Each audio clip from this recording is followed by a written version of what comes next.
السلام عليكم ورحمة الله. أحاول أن أختصر قدر الإمكان لأن شوي الأستاذ ما مضبوط خاص بالرسم. بالنسبة للعين والرمش الطريقة نفرض أنه هاي العين الخاصة بينا،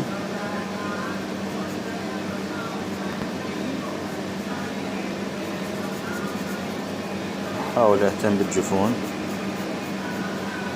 قياسات العين. بالنسبة للرموش اللي هي المشكلة اللي عندنا حاليا أنا أستخدم قلم HB ماشي. حاليا أستخدم قلم HB درجة 2. طريقة عمل الرمش أنا مخير أن أبدأ بالجفن الأعلى أو الجفن الأسفل، إما بداية العين أو نهاية العين حسب أنت ذبت إيدك. ركز وياي.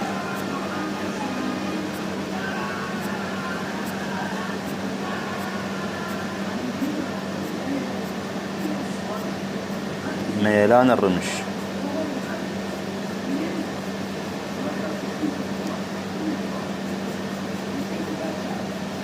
طبعا الضغط بالقلم يحدد نوع الرمش.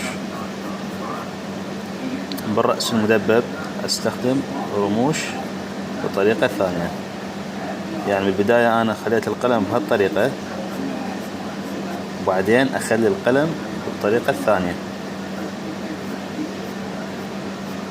يعني أكو فرق.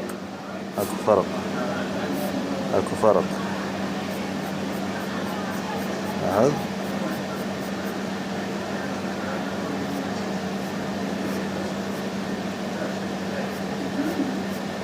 أنا شوية بعيد عن أدوات التصوير مالتي، فاعذروني عن رداءة التصوير.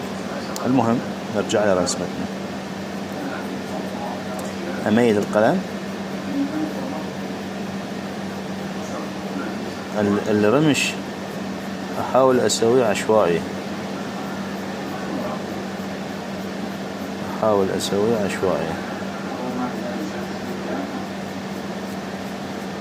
أحيانا يكون الرموش متصلة وأحيانا لا.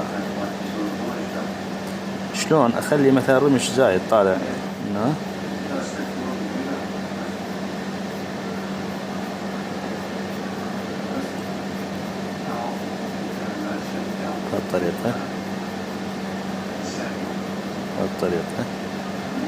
هالطريقة.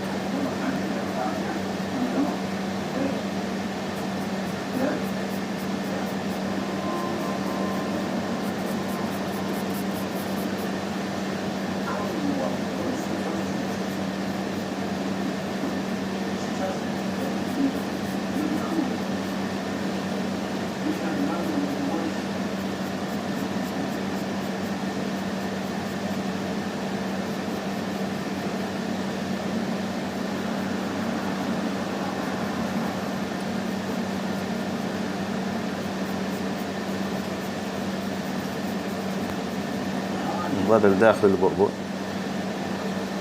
داخل بياض العين برضه بهالطريقة. اكو امور نحاول انه نفهمها داخل تفاصيل العين. ليش شرايين ممتدة؟ الرسمة اللي ترسمها مثلا الانسان حزين، العين صاحبها حزين، هنا يكون احمرار بهاي المناطق. هاي المناطق تكون بها احمرار. زين. سعيد قلل من الاحمرار. هنا حاول انه مثلا الضوء من هاي الجهة، اكيد التظليل بالعين راح يكون من هاي الجهة، وهكذا. ان شاء الله استفادت من هذا المقطع البسيط.